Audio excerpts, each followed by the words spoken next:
नमस्कार, मी अविनाश. महाराष्ट्र माझामध्ये आपलं पुन्हा एकदा स्वागत. दर्शको, पंढरपूरच्या नगरपालिकेच्या निवडणुकीची रणधुमाळी सुरू आहे आणि या पंढरपूरमध्ये नागरिकांना नेमक्या काय समस्या आहेत त्या हे दाखवण्याचा प्रयत्न महाराष्ट्र माझा सातत्यानं करतोय.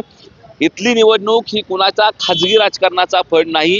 ही निवडणूक सर्वसामान्यांच्या प्रश्नाची सोडवणूक करणारी निवडणूक असली पाहिजे, ही भूमिका घेऊन पंढरपूरमधल्या अनेक प्रश्नांना हात घालायचं काम महाराष्ट्र माझा करतोय. त्याचाच एक भाग म्हणून मी आता पंढरपूर शहरामध्ये कायमस्वरूपी गजबजलेल्या सांगोला चौकामध्ये आहे आणि या सांगोला चौकामधलं पाठीमागचं संपूर्ण वातावरण तुम्ही बघू शकता.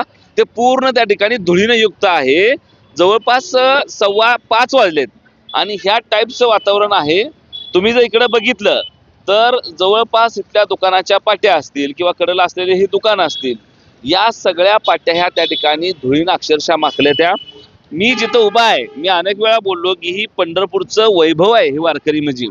आणि वारकऱ्याचे पुतळे कुणाची कल्पना होती माहीत नाही, ज्या पद्धतीनं इथं उभा केले तर त्या वारकऱ्यांच्या अक्षरशः अंगा खांद्यावर ही धूळ आहे. ही धूळ तुम्हाला दिसते का पडताना? कॅमेरामन जरा जवळ दाखवा.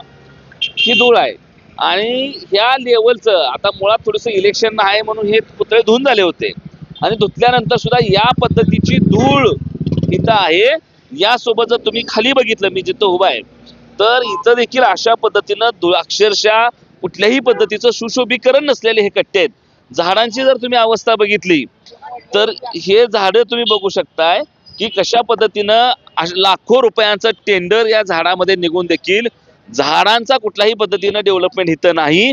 सगळ्यात वाईट गोष्ट म्हणजे हा सुशोभीकरण आता झालंय आणि हे बघा ही अवस्था इथल्या सुशोभीकरणाची. हे असं मोडून पडलंय, हे असं हलतंय आणि ही नगरपालिकेचा कारभार आहे आणि अशीच नगरपालिका आहे. आणि ह्याला म्हणतात की कोट्यावधी रुपये आपण खर्चले. सत्ताधारी सांगतात आम्ही विकास कामं केली. परवा दिवशी बोलताना सत्ताधाऱ्यांनी सांगितलं की 175 का 80 कोटी रुपये आम्ही रस्त्याला खर्च केले.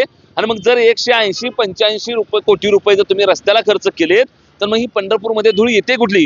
कुठला पंढरपूर शहरातला रस्ता नीट काय सांगा? छत्रपती शिवाजी महाराज चौकामधनं फुटणारे 4ही रस्ते, विवेकवर्धिनीकडे जाणार रस्ता, मंदिराकडे जाणार रस्ता, नगरपालिकेकडे जाणार रस्ता आणि वर स्टेशन रोड, 4ही रस्त्यावर अक्षरशः खड्ड्यांची चाळण झाली, मात्र झाले. इथं तुम्ही पाठीमागे बघताय हो का, ही खडीवर आली आहे रस्त्यावरची. इथं समोर कॅमेरामन तुम्हाला दाखवते. हा मुख्य इथं मंगळवेढला जाणाऱ्या गाड्या असलेला मार्ग आहे. मुळात या पंढरपूरमध्ये शहरांतर्गत कुठेही नीटनेटका बस स्टॉप शिल्लक राहिला नाही. इतिहासात कधीतरी सिटी बस नावाचं काहीतरी एक प्रकरण ह्या शहरामध्ये आलं होतं, ते त्या ठिकाणी बंद पडलं. या शहराला सिटी बसची सुविधा नाही. आज 95,000 मतदान असलेलं हे शहर आहे. हे शहर उद्या महानगरपालिका व्हायला चाललंय आणि ह्या महानगरपालिका होणाऱ्या शहराला शहरांतर्गत बस व्यवस्था नाही, शहरांतर्गत बस स्टॉप नाहीत. आणि इथं वारीमुळं आणि विशेषतः आषाढी आणि कार्तिकी वारीच्या मधल्या 5 वर्षामध्ये जवळपास 5 ते 10 कोटींचा निधी हा फक्त खड्ड्यासाठी येतो. तरीही पंढरपुरातला कुठलाही खड्डा इथं नीटनेटका मिटल्याचं चित्र तुम्हाला बघायला मिळत नाही. आणि पाठीमागे तुम्ही धूळ बघताय, बोलताना धपकारा बसतो, ह्या पद्धतीची परिस्थिती आहे. आणि हे तुमचं सुशोभीकरण आहे. इकडे बघा, हे इकडे जरा कॅमेरामन इकडे या, तुम्हाला गंमत दाखवतो काय ती. नुसता एक किस्सा आहे हा आणि हेच सगळ्या चौकामध्ये. जरा इकडे या कॅमेरामन, आमची हे खालच्या आधी पक्क दाखवा.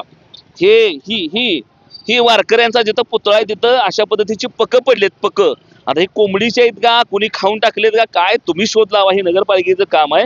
झाडं नीटनेटकी नाही ती. हा आमच्या आद्य क्रांतिकारक असलेल्या लहुदी वस्तादांचा चौक आहे. या चौकाला एवढा मॅनर आणि ह्याच्या पाठीमागे असलेल्या ह्या सगळ्या पुतळ्यांची अशा पद्धतीची दुरावस्था. ही लाईट अशी पडले, हे उकरले खाली. हे काम किती दर्जा झाले दाखवतो जरा इकडे. हे बघा, हा दर्जा आहे विकास कामांचा. पंढरपूर नगरपालिकेच्या विकास कामाचा हा दर्जा आहे. आत्ता बांधलेलं बांधकाम आहे, इथं दाखव जरा साईडला अजून. आणि या टाईपची जर विकास कामं घेऊन तुम्ही कोट्यावधी रुपयांची टेंडर काढत असाल तर पंढरपूरमध्ये विकास कुणाचा झाला? ठेकेदारांचा झाला का?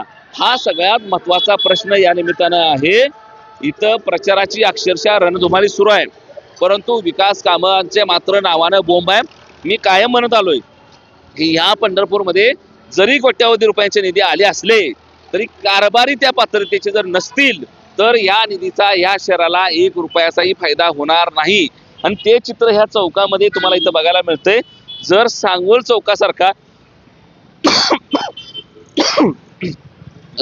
चौकासारखा परिसर अशा पद्धतीनं धुळखात असेल तर शहरातल्या इतर ठिकाणची काय अवस्था असेल ह्याचा अंदाज तुम्ही लावू शकता.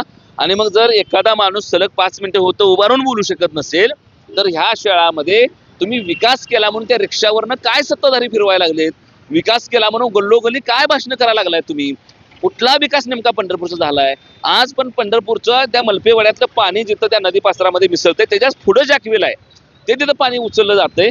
ट्रॅफिकची हीच समस्या आहे जी चौकामध्ये तुम्हाला माझ्या पाठीमागे दिसते. हा सांगोल नाका आहे. ह्या सांगोल नाक्यावर 4 प्रमुख चौक रस्ते आहेत. पलीकडे विवेकानंदला रस्ता जातोय.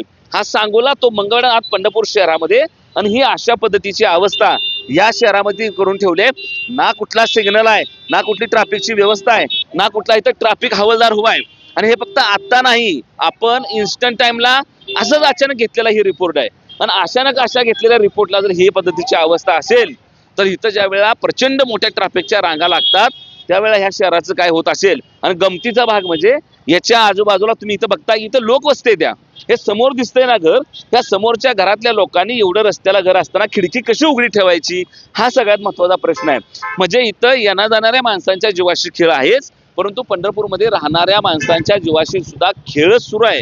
आणि जर हे असं सुरू असेल तर उद्या काय पद्धतीचा विकास करू म्हणून तुम्ही सगळेजण चालले आहात, हा माझा प्रश्न आहे. आणि म्हणून तर मी म्हणतो की राजकारण गेलं चुलीत, तुमच्या आरोप प्रत्यारोप ह्या सगळ्या कुस्त्या नंतर खेळा. पंढरपूरसाठी काय करणार हा महत्वाचा प्रश्न आहे. या पंढरपूर शहराला धूळमुक्त कधी करणार, या पंढरपूर शहराचं स्वच्छ पाणी कुठं आहे, या पंढरपूरच्या नगरपालिका शाळा अशाच आहेत, मी तुम्हाला उद्या शाळा दाखवतो. जर ही अवस्था या नगरपालिकांच्या शाळांची असेल, हे या शहरामधलं भीषण वास्तव असेल, तर कुठल्या अधिकारानं आम्ही या शहराला कुठल्या का उंचीवर नेलं म्हणून आपण सांगायला लागलोय, ही लाज वाटण्याजोगी गोष्ट आहे. आपण पंढरपूरचे आहोत हे सांगताना काढण्याचा एखादा माणूस जर या शहरामध्ये आला तर त्या ठिकाणी त्याचा अपमान होईल. आता इथं बरेच नागरिक थांबले, ते काय त्यांचं नेमकं काय म्हणा, पद्माजी तळ्यापासून आपण ती असं इकडे यायला लागलो, तिथे येताना एक चंबर बघा, एखादा आला तो जागेवर आज चंबरची झाकणं सुद्धा संपलेले, म्हणजे असं. बरं, एवढंच मी आता सांगा, पुढचं काय आता